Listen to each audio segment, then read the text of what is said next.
On your marks. Draw. Get set. You didn't say go. Brickmaniacs. It's a designer studio episode of Brickmania TV. I'm Slam. I'm Brennan. Yeah. And today we are here with the beautiful Typhoon. The Typhoon. Brennan, tell me what you're playing. Well, this is it's Typhoon. It's Typhoon. It's Typhoon. Does it have letters and numbers? Yes, it has letters and numbers on it. No, it's not like an F blah blah blah. Oh yeah, no, EF2000. There we go. The Eurofighter 2000. Huh. Which I believe is because it came out in 2000, which I wouldn't think would make me feel old, but it makes me feel old. So this is a 24-year-old aircraft at this point. Mm-hmm. That does make me feel old. Well, yeah, late 90s designed, early 2000s released. But I do notice a complete lack of stealth shaping and coating, They et cetera, don't, et cetera. yeah, and it's obvious they're not really too worried about that. Most of what the Typhoon's here for is it's less of a like stealth specialist, and it's more like a multi-role. You can fit this thing with harms and take out ships. You can knock out fighters with a couple of sidewinders or meteors, or aim 120s. You can use either, really. So fit it with a bomb load, whatever. You've got the European version of an F-15. Pretty much. Its like whole that kind of purpose a role. is just kind of doing a little bit of everything. Okay. And from what I understand, with again limited research, is that it does its role pretty well. It's been flying for I think we talked about it in the SITREP. It's a joint project with the British, the Germans, the Spanish, and I think the Italians, if I recall correctly. And I think all four of them fly it. We've currently got the Luftwaffe variant here. So you've got some lovely, big old classic Iron Cross on there. This is probably the first time we've rolled out a modern German fighter. Yeah, no, it's always been either the Red Baron or any of the BF. Anything of BF, FW, what have you. Yeah.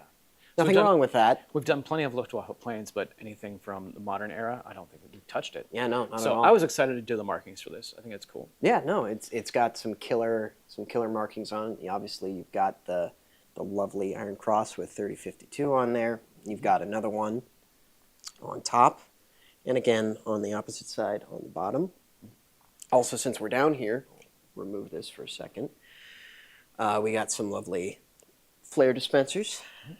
Slam did a great job on those. I think it was just one of those. Some pop. Hey, where do they keep their flare pods? Well, do a little research and they're inline in the wings. Yeah, they've got a bunch of extra space for extra pylons on here. We don't have a full pylon load here, but you can totally load up. There's usually another one that can sit here, and this one can be modified to carry more munitions as well. So if you really want to kit these out, you can totally deck out your thing with more pylons. Yeah, going back to the printing, we've got our classic ejection triangles, both sides. Yeah, these little stripes here. I'm not sure what they're for. I'm pretty sure it's denoting where you can step and where you can't. Oh, it's a no step. So, I'm guessing for the engine itself. Cowlings. Yeah, so that we're not damaging anything in there. There you go. Got the unit marking here. Don't know how well you can see that. That is what is this? Fighter Unit 74. It's a long compound German word that I knew at one point and don't know now. Right. When we were doing research, I could also tell you what it was. There's only a few squadrons of Luftwaffe that fly this. So we went through their units, and they seem to be pretty prevalent. Pretty prevalent. It's got a fun little icon there. Also got classic German tricolor on there. So the printing overall feels a bit sparse, but it's unless you get into a showbird, these are not highly decorated planes. They're not very flashy. What you're going to see with these is pretty much what you have here. It's just this classic constant gray. The Germans use kind of it's almost a dunkelgrau, but like lighter, right? Where it's blue, but gray, but blue. I don't know how else to describe it. This isn't quite it. But it's also not like a sand blue quite. But you've just described light bluish gray, which we know is a LEGO color on Brickmania. Pretty close, yeah. Okay. Cool. Yeah. Oh, I almost forgot. We've also got some interior printing and a lovely minifig here. Pull that Yeah, pilot yeah. out. Let's get a look at him real quick. Yeah. Take Inside the a cockpit, look. I only did a 1x1 tile, I think, So we've got the and the gun sight. It's a little hard to see. So you've got the gun sight in there. Don't know if you can catch that. And below it, we've got some controls on another slope in there. It looks like the control stick is in the way. And underneath that control stick, this is going to be impossible to get a real good shot of from this angle. But deep down in there, you've also got another control panel down by your pilot's feet. So some fun printing on the inside. Yeah, it's got a lot of good printing to it. Trying to think if there's any other features we've got going here. You've got your canards on the front, which do move the way they're supposed to. I figured at one point when I was originally building this, I'm like, oh, they sit in an angle, but they probably just go straight up and down, but they actually like tuck in like that when it's parked. Oh, Which is interesting. really odd to me, but don't know why. Again, I need to do more research, but I'm busy doing other things, primarily building this. Another research, yes. Got fully retracting landing gear here. Back ones, it's a little hard to find any kind of cover that would convincingly like close that up. It's unfortunate, but it is what it is. But your front one does tuck in and close up quite nicely, nice and flat. So if you want to get these, for example, in flight on a stand, which this is universal stand compatible, tilts a little. There you go. Trying to think about the things. You've got a classic arrestor hook on the back here, because these things are carrier capable. But Really? the most of them I've seen are flying out of just regular old air bases. Right.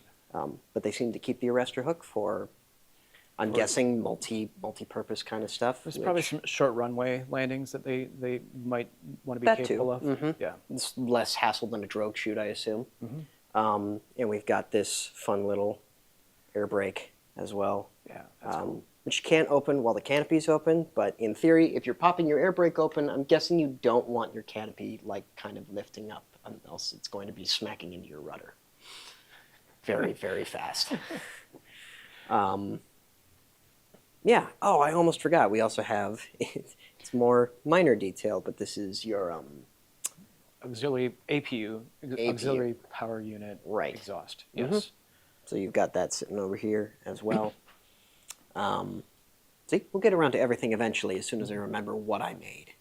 So my favorite aspects of what you've designed are the intake angle. The intake angle is just super, super like spot on and lovely. I do, And also how that meets up with the cockpit fuselage is just it's really well shaped. Yeah, no, it was a lot of work trying to get it at that angle, but now that it sits there, it's really killer. gorgeous. I like it a lot. And right above that area, we have this set of slopes here that have that slight forward-facing angle to get that shaping along the side of the cockpit. Oh, yeah. That's just a lovely little touch. It's just that little one-plate drop that you got there. Yeah.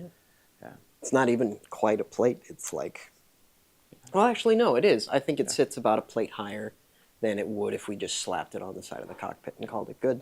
Yeah, so So some nice subtle designing there, and also your wings. I know.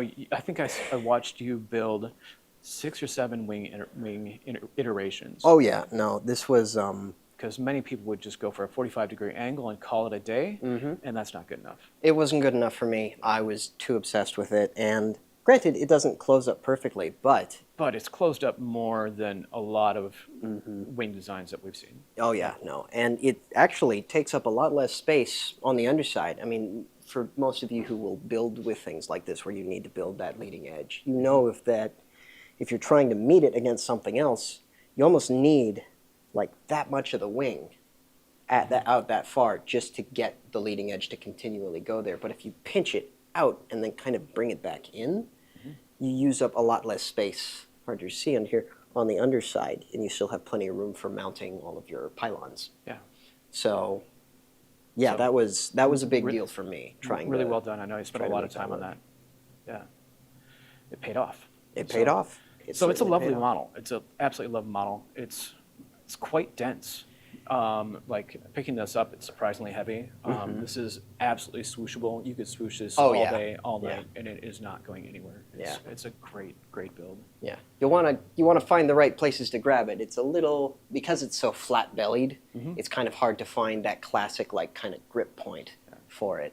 But as you see, like you can kind of grab it from around the engines. back where the engines are here, and you can still stand included. You can still swoosh that around just fine. It's not going to go anywhere. Cool. All right. Yeah. So I haven't looked at this pilot. It's a pilot. Yeah. So this is a minifig from Amanda. I don't know anything about what kind of helmet the Europeans would be wearing in this, but it has something appropriate, and also flight suit.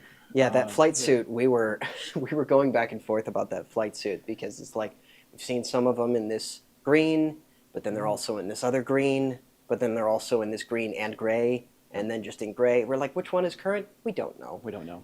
Especially with things that are still in service like this, that are, I hate to say modern, given it's a 25-year-old aircraft, but it's about as modern as you get with most things. So if you currently serve with the Luftwaffe, know somebody who flies these, and you want to come at us, leave a comment down below and let us know what we've done wrong. But we think it's pretty spot on, and it's a great pilot big. So it's very pleasing. Amanda does great work with that stuff. So yeah. Cool. Well, nice work. I believe we still have a few of these available as of filming. Yeah, I haven't checked, but I think the last time I checked, we had maybe 4 or 5, something like that, left online.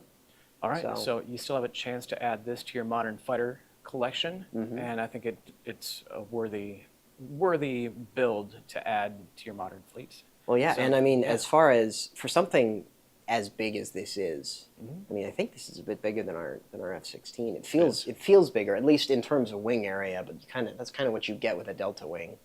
But for something this big, it's kind of cheap relative to things like that. So you're not gonna be completely breaking the bank, just a little bit. Okay, just a little bit. But it's a great little plane. Yeah. Anything else, or should we hit the road? I'm just glad you guys taking the time to take a look at this. I hope you enjoy it, and be good to each other. All right. Thanks, everybody, for tuning in. We'll see you next time. And thanks, Brennan. Thank you. All right.